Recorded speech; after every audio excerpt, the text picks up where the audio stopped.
학계 머리말. 예배를 드리는 장소는 중요하다. 그러나 예배에 있어서 건물 자체가 중요한 것은 아니다. 도시 한가운데 웅장한 고딕 대성당이 서 있다고 해서 그 도시가 예배를 중심으로 돌아간다는 의미는 아니다. 들판 언저리에 판자를 엮어 허름하게 지은 예배당이라고 해서 반드시 작업복 차림에 겸손한 성인들이 모인다는 보장도 없다. 수세기에 걸쳐 하나님의 이름으로 벌어진 온갖 건축 프로젝트들, 광야 성막, 부흥의 텐트, 고딕 대성당, 노변 채플, 회당, 성전, 집회소, 가두 선교관, 카타콤 등 돌이켜볼 때 건물과 그곳에 모이는 사람들의 믿음과 삶 사이에 필연적인 연관관계가 있는 것 같지는 않다.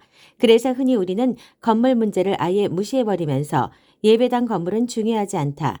어떤 사람들이 모여 예배 드리는지가 중요하다거나 나는 대자연의 성당에서 하나님을 예배하고 싶다고 말한다. 이런 선언 뒤에는 우주를 만드신 하나님은 사람의 손으로 만든 예배당에 계시지 않는다는 성경 구절이 따라붙는다. 이것은 토론의 쐐기를 박는 발언이다. 하나님은 건물 안에 계시지 않는다. 논의 끝. 우리는 자주 이렇게 말한다.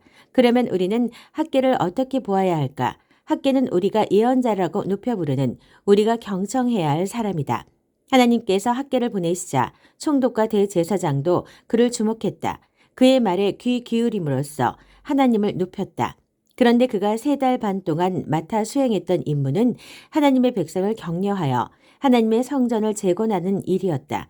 그것도 불과 70여 년 전에 하나님의 명령에 의해 파괴된 성전을 학계 2장 1절에서 5절에서는 이렇게 말한다.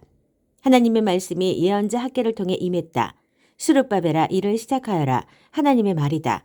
여호사닥의 아들 대제사장 여호수아야 일을 시작하여라. 너희 모든 백성들아 일을 시작하여라. 하나님의 말이다. 그렇다. 내가 너희와 함께하니 일을 시작하여라. 만군의 하나님이 말한다. 나는 지금도 너희 가운데 살아 숨쉬고 있다. 겁내지 마라. 뒤로 물러나지 마라. 회개와 구원을 설교했던 위대한 예언자들과 비교하면 학계의 메시지는 그리 영적으로 들리지 않는 것이 사실이다. 그러나 하나님의 경륜에 따라 우리에게 맡겨진 일을 두고 영적 등급을 매기는 것은 지혜로운 태도가 아니다. 우리는 천사가 아니다. 우리는 몸을 둘 공간이 필요한 존재다. 비범한 신앙도 그것이 펼쳐주는 무대는 평범한 세상이며 우리는 물질, 벽돌과 진흙, 판자와 못을 통해 평범한 세상에 발을 딛고 뿌리를 내리며 살아간다. 때로는 예배당 건물을 수리하는 일이 예배당에서 기도하는 일 못지않은 순종의 행위가 될 수 있다. 학계는 우리가 그때를 놓치지 않게 해준다.